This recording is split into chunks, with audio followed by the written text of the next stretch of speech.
Join అయ్యే అవకాశాలు మాత్రమే ఉన్నాయి.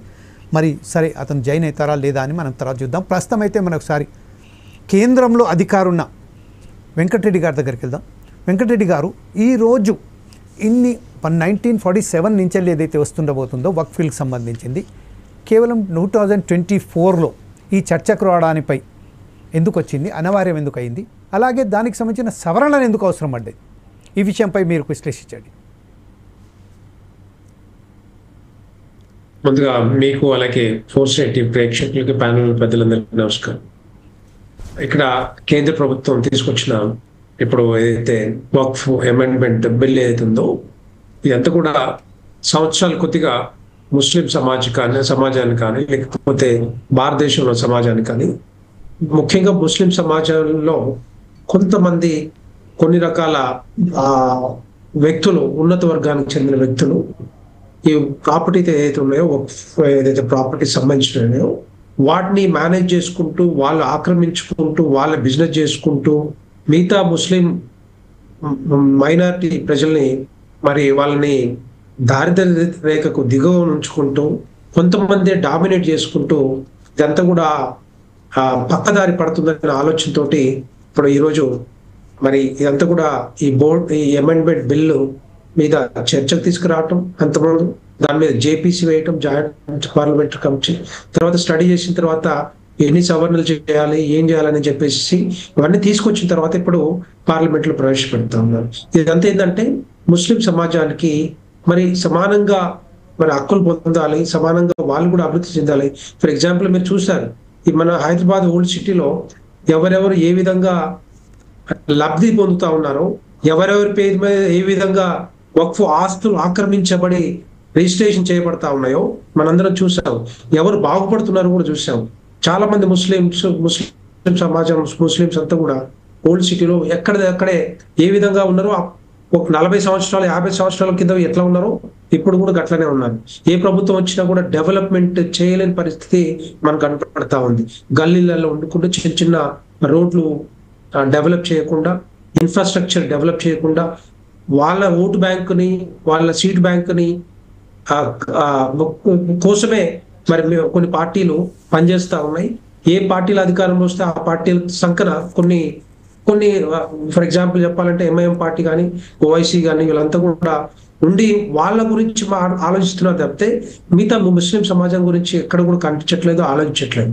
సో దేశవ్యాప్తంగా ఇదే జరుగుతూ ఉంది కనుక మరి భారతీయ జనతా పార్టీ కేంద్ర ప్రభుత్వంలో ఇది ఒక డెఫినెట్ గా దీనికి ఎక్కడైతే మరి ఆస్తులు కొల్లగొడతా ఉన్నారో వాటిని అరికట్టాల్సిన బాధ్యత ఇప్పుడు డెఫినెట్ గా తీసుకురావాలి. తీసుకొస్తేనే రేపొద్దున మిగతా ఆస్తులన్నీ కూడా కాపాడుకునే అవకాశాలు ఉంటాయి. లేకపోతే ఎందుకంటే భారతదేశంలో భారతీయ జనతా పార్టీ కేంద్ర ప్రభుత్వంలో అధికారంలోకి వచ్చిన దగ్గర నుంచి 2014 నుంచి ఇప్పటి వరకు మనం చూస్తే 11 సంవత్సరాలలో ఎన్నో ఇంపార్టెంట్ బిల్స్ తీసుకురావడం జరిగింది. దాంట్లో ముఖ్యంగా ముస్లిం సమాజానికి, ముస్లిం మహిళలకి మనందరూ తెలుసు ఎవ్వరు చేయలేని విధంగా, ఏ పార్టీ చేయలేని విధంగా మరి ట్రిపుల్ తలాక్ తీసుకురావటం మనందరూ తెలుసు. ట్రిపుల్ తలాక్ వల్ల ముస్లిం మహిళలు ఎంతో మంది బాధపడుకుంటూ, ఎంతో మంది మరి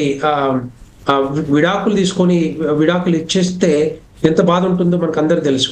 సో అలాంటిది అదే తీసుకొచ్చిన ఘనత మరి కేంద్ర ప్రభుత్వం భారతీయ జనతా పార్టీ. సో అలాంటిదే ఇది కూడా, ఈ బిల్లు ద్వారా చాలా మందికి ముస్లిం సమాజానికి మరి రేపొద్దున డెవలప్మెంట్ యాక్టివిటీస్ కానీ లేకపోతే వెల్ఫేర్ యాక్టివిటీస్ కానీ ముందుకు తీసుకెళ్లే అవకాశాలు ఉంటాయి. కొంతమంది స్వార్థ రాజకీయ ప్రయోజనాల కోసం ఆపాల దీన్ని ఎట్టి పరిస్థితుల్లో ముందుకు తీసుకెళ్లవద్దు.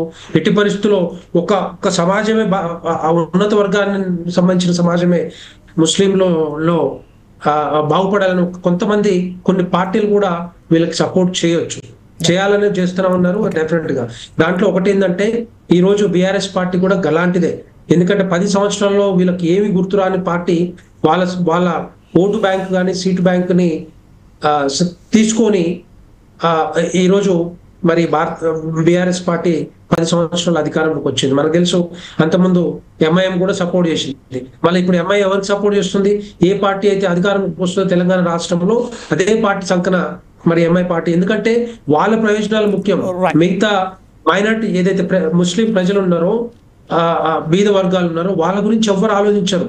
ఏ మాటలు ఉండవు ఏ విధంగా. ఎందుకంటే తెలంగాణ ఈ భారతదేశంలో భారతీయ జనతా పార్టీ కేంద్ర ప్రభుత్వం వచ్చిన తర్వాత మీరు చూస్తున్నారు ప్రతి ఒక్కటి కూడా ఈవెన్ ప్రభుత్వ సంక్షేమ పథకాలన్నీ కూడా డైరెక్ట్ గా ముస్లిం ప్రజలకి అందుతా ఉన్నాయి.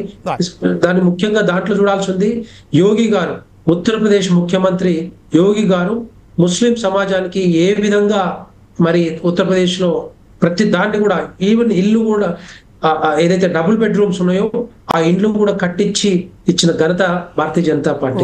కానీ ఇక్కడ ఇచ్చినా కూడా తెలంగాణ రాష్ట్రంలో ఇవ్వనివ్వట్లేదు, ఏ పార్టీ అధికారంలోకి వచ్చినా ఇవ్వనివ్వట్లేదు.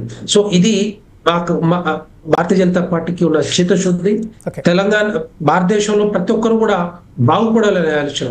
ఒకటి ఏంటంటే అంత్యోదయ సిద్ధాంతం, poorest of the poor should be developed and improved అనే ఆలోచనతోటి భారతీయ జనతా పార్టీ ముందుకు పోతా ఉంది.